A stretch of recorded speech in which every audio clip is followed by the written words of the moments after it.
Do you think they'll come back? Of course they will. It's just a big crystal. How hard could it be?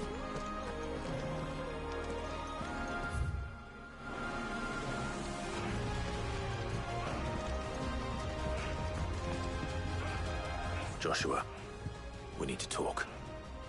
Karen's caught wind of something that I don't think we can afford to ignore.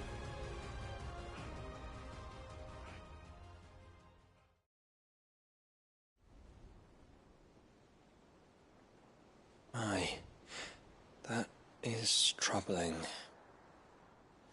Not least because the Undying made no mention of these dusk crystals in any of their recent reports. So they weren't aware of them either. Perhaps. Or perhaps they merely deemed them unworthy of my attention. Wrongly, I might add, for I am inclined to share Lady Karen's misgivings. Then we'd better take her advice and consult Harpocrates forthwith. To the shelves, then. With our combined insight, I'm sure we'll discern something of use, be it no more than a place to start. Let's hope so.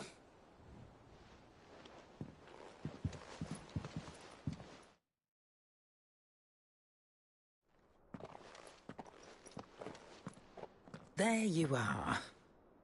I've taken the liberty of telling these two everything I told you. Thank you, Karen. It's hard to believe such a lusterless shard could conjure much of anything. And you truly think this came from a mother crystal? One we never knew existed? Every other shard in the Twins did. Why should these dusk crystals be any different? Dim though they may be. We know they first appeared on the black market shortly after Ultima cast Primogenesis, darkening the skies. So might the two be connected? Could the spell have created a new mother crystal, perhaps? A replacement for the ones we destroyed? What do you think, Harpocrates? I think there may well be a connection. Yet, if we are to believe that the original mother crystals were of Ultima's making, does it seem likely that he would have need of anything so palpably inferior? No. I hazard that it was not Ultima who created these crystals, but humanity. More specifically, our fallen forebears, whose wonders litter the land even now. Legend holds that the fallen challenged the gods in order to win their power, and came tantalizingly close to doing so. It seems only reasonable that they should wish to learn the secrets of the crystals which the gods bestowed upon them. So they could make their own. Precisely. You may recall that the tale of the sins of Zemeckis begins with the colloquy of the sages, a council wherein humanity sought to uncover the last secrets of the gods before waging their war to learn what little remained. It is perfectly possible that an understanding of how to craft crystals was among their many achievements. Among their many achievements, prior to their fall. Indeed. The same enlightened souls forged great and terrible weapons called the iconoclasts, from which icons derived their name, and turned them against each other in the Magitech War. A pointless conflict which served only to make its victors more confident of their right to supplant the gods on high. And when at last they ventured to do so, the resultant imbalance in the ether is said to have been so great that the skies themselves turned black and began to boil. The first recorded Arcade sky, I suspect. Which brings us back to the matter at hand. It is my belief that these shards are the product of a long-slumbering Magitech mother crystal, stirred to life by a similar etheric upheaval to the one which accompanied its creator's fall. Meaning the land is being bled of ether as we speak, despite all our efforts to the contrary. Clive, do you remember what Shula told us? That her ancestors had learned of a means to make mother crystals, and that they discovered it in an ancient ruin. Who else but the Fallen could have been responsible? There's only one way to know for sure. We track down whoever's selling them and find their source. Karen, where did you buy this one? Down in Port Isolde when I was scratching around for supplies. Since the Imperials buggered off and took the tariffs with them, you can find all sorts of interesting stuff on the docks. Go and have a chat with the mercenaries guarding the gates. Your uncle's got some good lads there. You know when to keep a watchful eye and when to turn a blind one. Oh, and take the crystal with you. Might be your key to the underworld. Thank you. I will. Shall we then, brother? I'm coming too. If there is another Mother Crystal out there and it's anything like the others, you'll need all the help you can get. I was hoping you'd say that. One more time then. Together.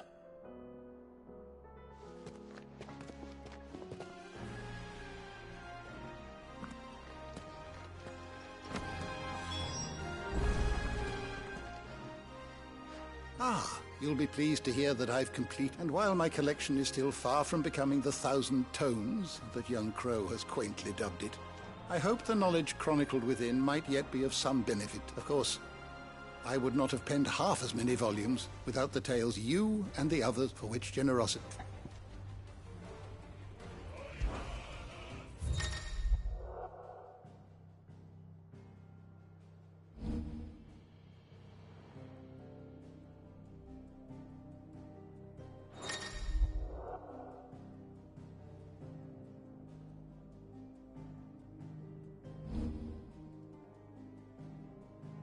What subject shall we consider today?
The door to the shelves shall ever be open.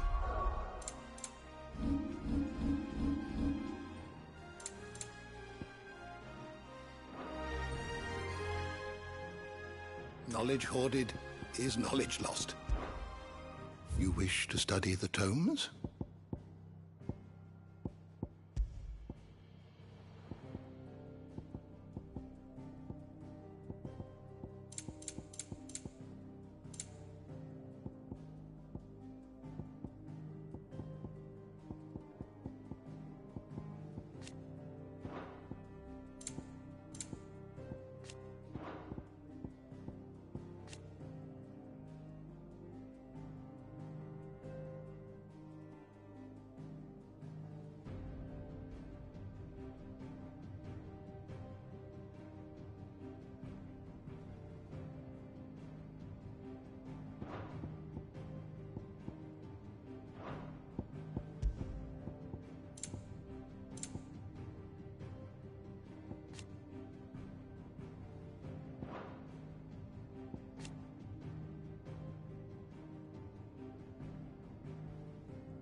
always welcome, Clive.